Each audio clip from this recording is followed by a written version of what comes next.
We're going to talk about the WNBA players now trying to literally squash the voice of what can only be described as maybe the one of the most respected women's media members out there, Christine Brennan. Remember the eye poke incident that cost the Indiana Fever Game 1 of the playoffs? Guess what? DiJonai Carrington denies it even happened, let alone intentional. The WNBA Players Association just called out one of women's sports' biggest allies. In a shocking turn of events, they accused veteran columnist Christine Brennan of perpetuating harmful narratives after her interview with Carrington. USA Today is not sitting down, slamming the Players Association for targeting the integrity of their reporter. Let's break down this controversy that's rocking the foundations of women's basketball. When you went and kind of swatted at Caitlin, did you intend to hit her in the eye? And if so, could you just, or if not, either way, could you talk about what happened on that play? At the center of this storm is Caitlin Clark,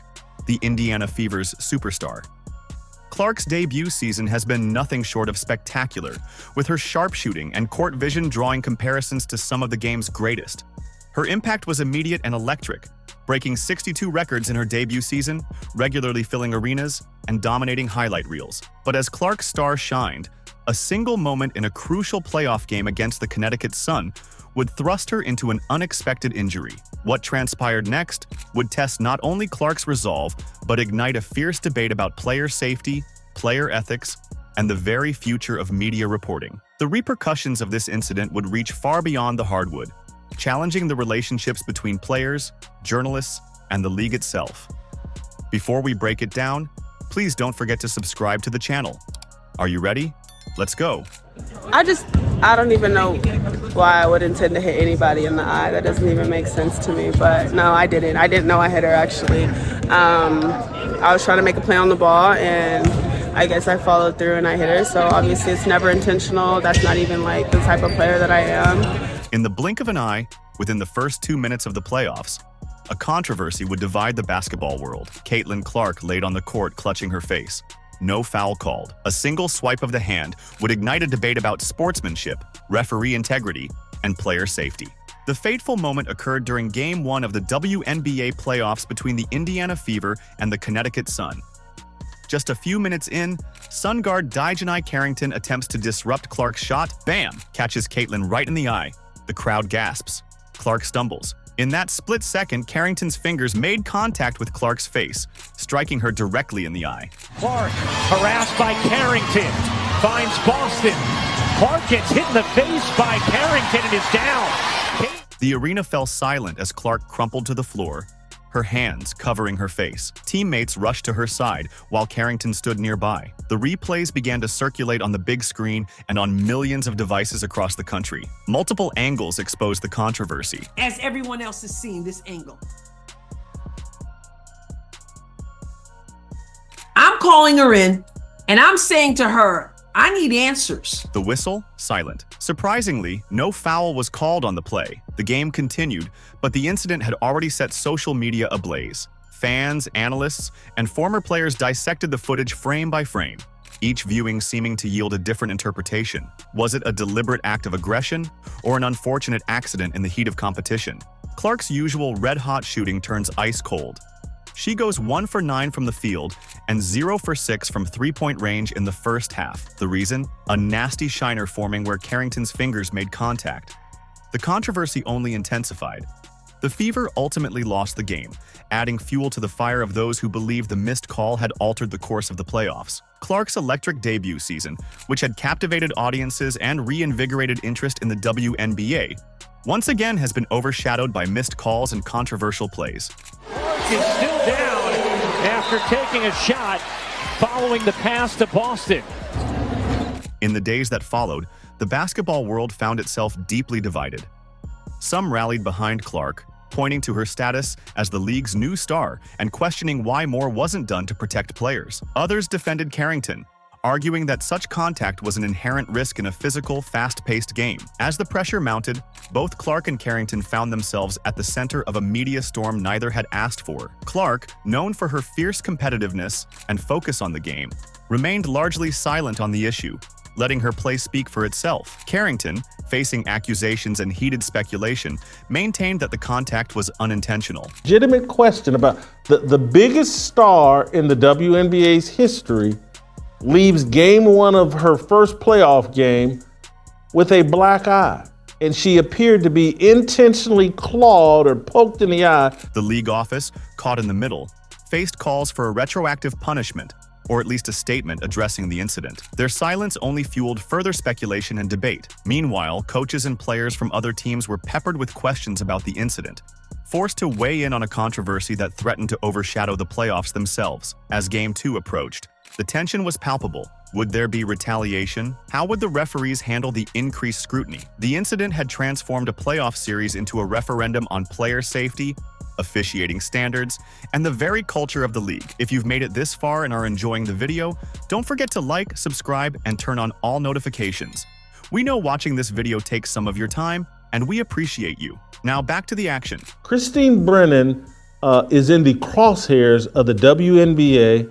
They've put out a statement calling for her to be punished for asking a legitimate question of honey DiJonai Carrington, the woman who intentionally poked Caitlin Clark in the eye.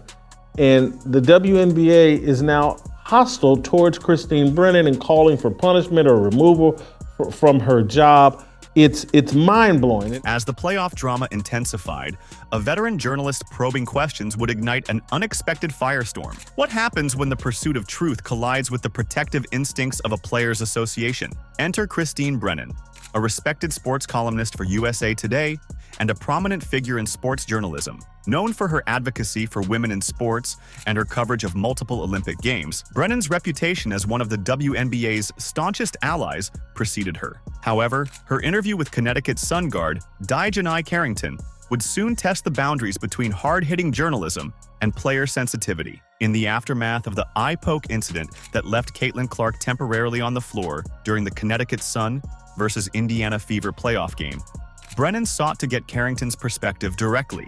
The interview, intended to shed light on the controversial play, quickly became a flashpoint in the ongoing debate about player safety, referee integrity, and media responsibility. Did you and Marina kind of laugh about it afterwards? It looked like there was later on in the game they caught you guys laughing about it. No, I just told you I didn't even know I hit her, so I can't laugh about something I didn't know happened. Brennan's questioning was direct and uncompromising. When asked about the incident, Carrington responded, "I don't even know why I would intend to hit anybody in the eye." However, it was Brennan's follow-up question that truly struck a nerve. She inquired if Carrington and her teammate Marina Mabry were laughing about Clark's injury later in the game, an allegation that visibly agitated Carrington. This exchange would prove to be the spark that ignited a fierce backlash against Brennan and USA Today. The WNBA Players Association swiftly condemned Brennan's interview, accusing her of perpetuating harmful narratives and questioning her professionalism. WNBPA Executive Director Terry Jackson didn't mince words, stating, "You have abused your privileges and do not deserve the credentials issued to you." The union's statement emphasized that their members deserved better treatment from the media and called for USA Today to review its ethical standards regarding Brennan's conduct. However, USA Today stood firmly behind their veteran reporter.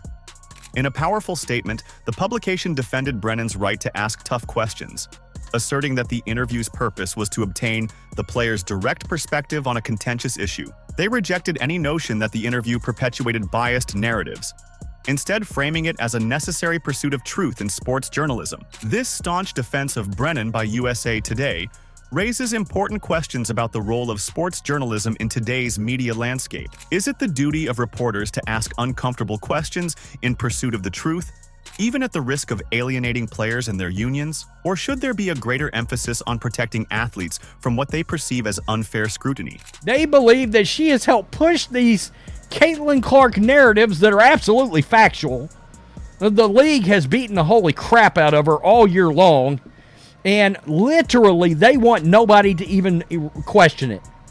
They don't want their players to have to answer a single question. The incident also brings to light the delicate balance between player safety and competitive spirit in professional sports. While Carrington maintained her innocence, the severity of Clark's injury and its impact on the game's outcome cannot be ignored. Brennan's probing questions, while controversial, sought to address this very issue head-on. As the controversy continues to unfold, it's clear that this incident has far-reaching implications beyond a single interview or playoff game. It has sparked a broader conversation about media ethics, player protection, and the sometimes conflicting interests of journalists, athletes, and sports organizations. This is insanity. They're going after Christine Brennan. As the controversy reached a boiling point, an unexpected voice would emerge, changing the narrative in ways no one saw coming. USA Today, the publication behind Christine Brennan's contentious interview with DiJonai Carrington, refused to back down. Their forceful defense of their veteran columnist would not only reshape the debate, but also expose a deeper rift between media and athletes in women's sports. The WNBA Players Association had come out swinging, calling for USA Today to review its ethical standards and accusing Brennan of abusing her journalistic privileges. Their statement was unequivocal. Players deserved better treatment from the media, and Brennan's line of questioning had crossed a line. But USA Today wasn't about to throw one of their most respected journalists under the bus. In a powerful rebuttal, the publication stood firmly behind Brennan, asserting the fundamental right of journalists to ask tough questions. This staunch defense brought to light Brennan's long history as one of the WNBA's most vocal supporters. For years, she had been a tireless advocate for women's sports, using her platform to shine a spotlight on the league's achievements and challenges. Her coverage had played a crucial role in elevating the WNBA's profile and pushing for greater recognition and resources for female athletes. When I was at the University of Maryland, I was assigned a project in ethics class on women's sports and its coverage.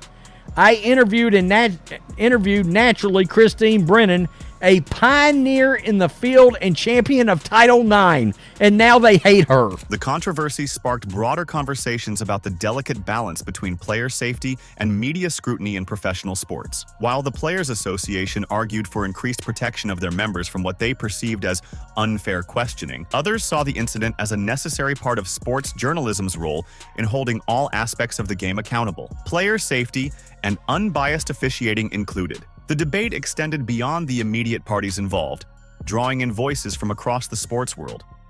Former players, coaches, and media personalities weighed in, each offering their perspective on the responsibilities of journalists and the rights of athletes. Some praised Brennan for her unwavering commitment to uncovering the truth, while others sympathized with the players' desire for a more supportive media environment. As the controversy continued to unfold, it became clear that this was about more than just one interview or one incident on the court. It had evolved into a referendum on the relationship between athletes and the media in the modern era of sports journalism. Amidst the heated back and forth, an unexpected voice would cut through the noise. Caitlin Clark, the player at the center of the original eye poke incident, finally broke her silence. Her response would add yet another layer to the complex narrative unfolding before the basketball world. I think a hit like that was intentional and maybe even warrants a suspension. It wasn't intentional by any means. You just watched the play. It wasn't intentional. All right, thank you, Caitlin. Clark, known for her fierce competitiveness on the court and her measured approach off it, offered a perspective that caught many off guard. She stated that she did not believe Carrington had intentionally poked her in the eye, effectively showing the grace off the court that has endeared so many fans to her.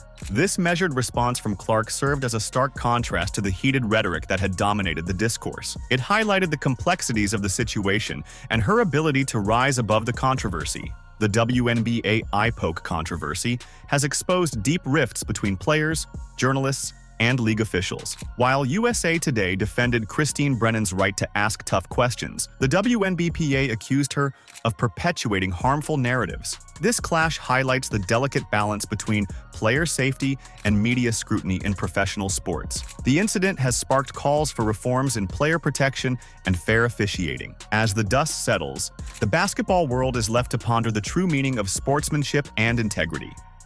The controversy serves as a reminder that all stakeholders, players, journalists, and league officials share responsibility in shaping the future of women's basketball. Only through mutual respect and open dialogue can the WNBA continue to grow and thrive. But for that to happen, reforms in the WNBA need to be made. What changes do you want to see? Let us know in the comments. Like, subscribe, and turn on all notifications so you never miss out. Click the video on the screen, and we will see you in the next one.